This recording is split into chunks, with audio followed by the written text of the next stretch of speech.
जय शनिदेव, जय श्री राम भाइयों। आज का जो हमारा विषय है बैलगाड़ी का गुप्तधन और गणपति देवता है उसके रक्षक, इसके बारे में आज हम चर्चा करने वाले हैं, विश्लेषण करने वाले हैं। अगर आपने चैनल को सब्सक्राइब नहीं किया तो सबसे पहले चैनल को सब्सक्राइब करिए, लाइक करिए, शेयर करिए। और भाइयों, जो चैनल का संदेश है, कानून के खिलाफ, धर्म के खिलाफ आप कोई भी काम मत करिए। जो समाज में जो गुप्तधन के बारे में जो अफवाहें, जो चर्चाएँ होती है, जो उसके सामने जो उसकी जो सच्चाई है, उसकी जो हकीकत है, मैं आपके सामने रखने की कोशिश करता हूँ। क्या सच है, क्या झूठ है, वो जो ज्ञान है, जो जानकारी आपको देने की कोशिश करता हूँ। इसी वजह से मैं आपको बार बार कहता हूँ कि भाई ऐसी जानकारी आपको कहीं भी सुनने को नहीं मिलेगी। अपने चैनल को सब्सक्राइब करिए, वीडियो को पूरा देखिए, लाइक करिए, शेयर करिए। तो भाइयों देखिए, बैलगाड़ी का गुप्तधन ये बहुत रहस्यमय विषय है और जो बहुत पुराने लोग हैं, जो ज्ञानी लोग हैं, वो इसके बारे में जानते हैं। जो आम लोग हैं वो इसके बारे में नहीं जानते। तो ये क्या होता है भाई, जो बैलगाड़ी का जो गुप्तधन होता है, ये क्या होता है? तो देखिए, बात ऐसी हो जाती है कि जो पहले ज़माने में जो मंदिरों का धन हुआ करता था, किसी आश्रम का, किसी देवता का, किसी भगवान का, किसी माता का, ये जो भगवान का जो गुप्तधन होता है उस पर खुद भगवान ही उसकी रक्षा करते हैं और भगवान का ही उस पर टोटका होता है। जो भगवान होते हैं खुद वो धन के रखवाले बनते हैं। तो जो बैलगाड़ी का ये जो गुप्तधन था, एक जगह पे उस पे ऊपर साक्षात गणपति भगवान उसका रखवाला था, उसकी रक्षा करते थे। साक्षात गणपति जो जो हमारे सनातन हिंदू धर्म में जो प्रथम देवता श्री गणेश को माना जाता है, वही उसकी रक्षा करते थे। तो जो हमारे दादा गुरु के टाइम की ये कहानी है, 70-80 साल पुरानी कहानी। जो दादा गुरु के एक शिष्य हुआ करते थे, पति पत्नी, और उन्होंने क्या किया कि एक नया खेत उन्होंने लिया था। उनको थोड़ा कम दाम में मिला तो उन्होंने वो नया खेत लिया और बहुत मात्रा में लिया, जैसे 30-40 एकड़ ऐसा उन्होंने वो खेत लिया। पहले ज़माने में ऐसा 1-2 एकड़ लोग खेत नहीं लिया करते थे, डायरेक्टली 5 एकड़, 10 एकड़, 20 एकड़, 40 एकड़ ऐसी ज़मीनें पहले ज़माने में लोग बिका भी करते थे और लिया भी करते थे। तो उन्होंने जब से वो खेत लिया तो उनके घर की जो सुख शांति पूरी चली गई और कुछ ना कुछ ऐसा प्रॉब्लम हर दिन आना चालू हो गया। कुछ ना कुछ दिक्कत, काम धंधों में दिक्कत, घर की सुख शांति में दिक्कत, कोई बीमार पड़ना।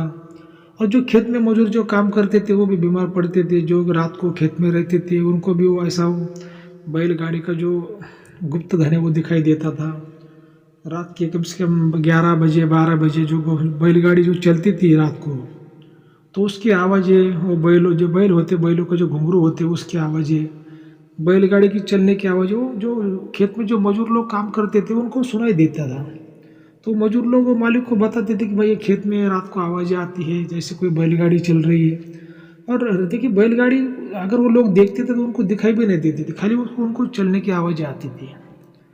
जो पति पत्नी थे, हमारे दादा गुरु के शिष्य हुआ करते थे, बहुत ही प्रिय शिष्य हुआ करते थे, ईमानदार थे, वफादार थे। तो एक दिन वो दादा गुरु के पास में आए, उन्होंने दादा गुरु को बताया कि गुरु जी, हमने ऐसे एक नया खेत लिया, तब से कुछ अच्छा नहीं हो रहा, बहुत हम प्रॉब्लम में हैं। और जो मजदूर लोग बोलते हैं कि खेत में कुछ आवाज़ें आती है, कुछ बैलगाड़ी चलती है, ये क्या है, इसकी हमें जानकारी चाहिए। आप एक बार आइए हमारे घर पे, हमारे खेत पे, आप देखिए और इसका जो सही ज्ञान है आप हमें देने की कोशिश करिए, ऐसा उन्होंने विनती किया हमारे दादा गुरु से। अभी देखिए कैसा कि जो शिष्य होते हैं, जो प्रिय शिष्य होते हैं, जब वो गुरु से रिक्वेस्ट करते हैं, विनती करते हैं, तो उनकी बात को मानना पड़ता है, ठीक है। और गुरु ऐसा किसी की बात नहीं मानता, जो उसको भी प्रिय शिष्य होता है। जैसे महाभारत में द्रोणाचार्य का जो प्रिय शिष्य था वो अर्जुन था। सभी शिष्यों में वो प्रिय था और उसको ज़्यादा विद्या सिखाई थी द्रोणाचार्य ने। तो वैसी बातें रहती है कि दादा गुरु उनकी बात मान गया और उनके घर पे चले गए और उनके खेत में भी रात को चले गए देखने को।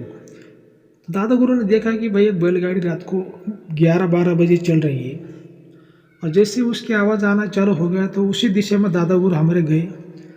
तो उन्होंने देखा जो बैलगाड़ी चल रही है उसके ऊपर साक्षात गणपति भगवान है और वो बैलगाड़ी को चला रहे हैं।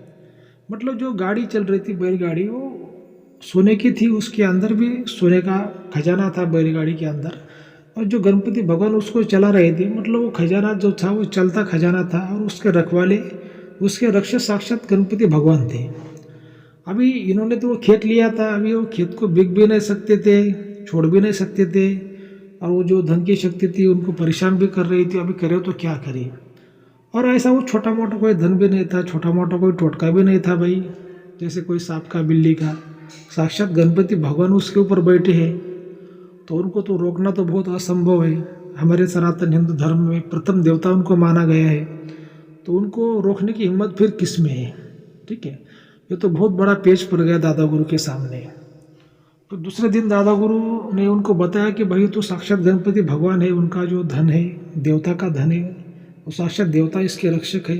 आपने एक खेत खरीदना नहीं चाहता, था आपने बहुत गलती कर दी, आप इसको बेच डालो। तो लोग बोले गुरु जी हमें अभी इसको बेच भी नहीं सकते, क्योंकि ये जो खेत का कुछ पैसा दिया है कुछ बाकी है, अभी बेचना भी संभव नहीं है और ऐसा इसको रखना भी संभव नहीं है।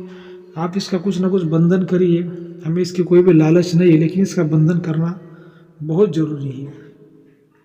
तो देखिए अब वो जो खजाना था तो वो तो भगवान का खजाना था, और ऐसे उसको अगर दादा गुरु हमारे प्राप्त भी कर लेते तो जो खेत का मालिक था वो तो पूरा खजाना जो भगवान का होता है भगवान के काम में लगाना पड़ता है।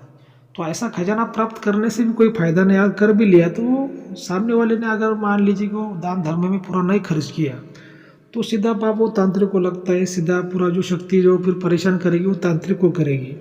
तो भगवान का खजाना ऐसा कभी भी नहीं लेना चाहिए और निकालना भी नहीं चाहिए।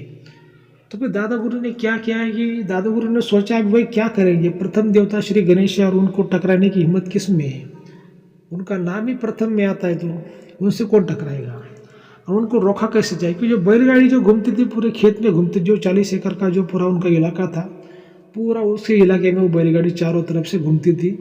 और जब घूमती थी तो सुबह जब वो खेत की जो फसल है वो भी बर्बाद होती थी, खराब हो जाती थी, पीली पड़ती थी।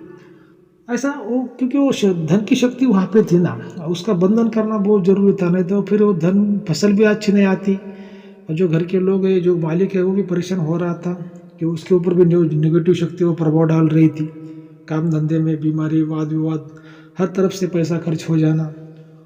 तो दादा गुरु ने फिर क्या किया, जैसे ही दूसरी रात को फिर से दादा गुरु खेत में चले गए और जैसे ही रात के 11 बजे 12 बजे वो बैलगाड़ी की चलने की आवाज़ शुरू हो गई। तो उस दिशा में दादा गुरु फिर से गया और जो बैलगाड़ी ऐसे चल रही थी, दादा गुरु भी उसके साथ साथ वो चल रहे थे। पूरी ऐसे आंखों से दादा गुरु ने देखा कि साक्षात श्री गणेश भगवान उस बैलगाड़ी पे थे, एक वो रक्षक थे, उनके हाथ में तलवार थी। और फिर जैसे ही बैलगाड़ी का जो आखिरी जो स्थान था वहाँ पे बैलगाड़ी आके जो गायब हो जाती है, तो उससे पहले दादा गुरु उस ठिकान पर जाके पहुँच गए और उसके सामने खड़े हो गए।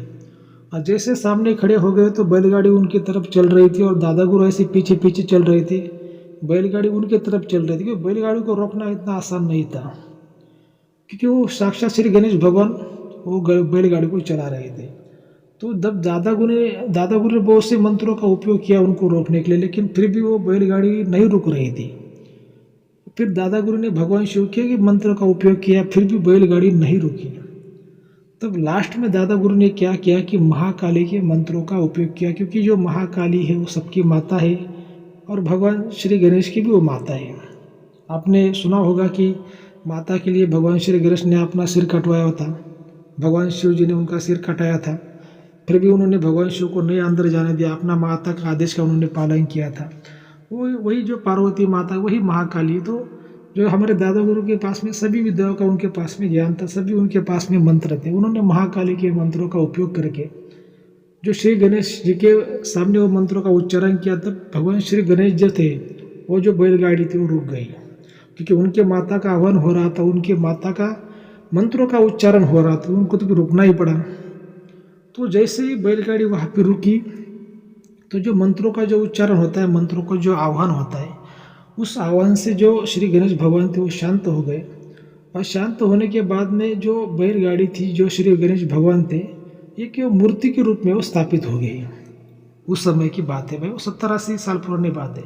एक पाषाण की मूर्ति के रूप में वो स्थापित हो गए। फिर दादा गुरु ने जो खेत का मालिक था उसको कहा कि अब ये यहाँ पे मंदिर बनाओ, ये मंदिर में आप तुम ये मूर्ति रख दो और ये गणेश जी का इसको यहाँ पे छोटा हो चाहे बड़ा हो, यहाँ पे तुम स्थान बना दो। ये जागरूक मूर्ति है, साक्षात भगवान की मूर्ति है। तो वो खेत के मालिक ने वहाँ पे एक छोटा मंदिर बनाया खेत में, वहाँ पे वो गणेश जी की स्थापना कर दी। और तब से जो धन की शक्ति थी, वहाँ से जो नेगेटिव शक्ति थी वो चली गई।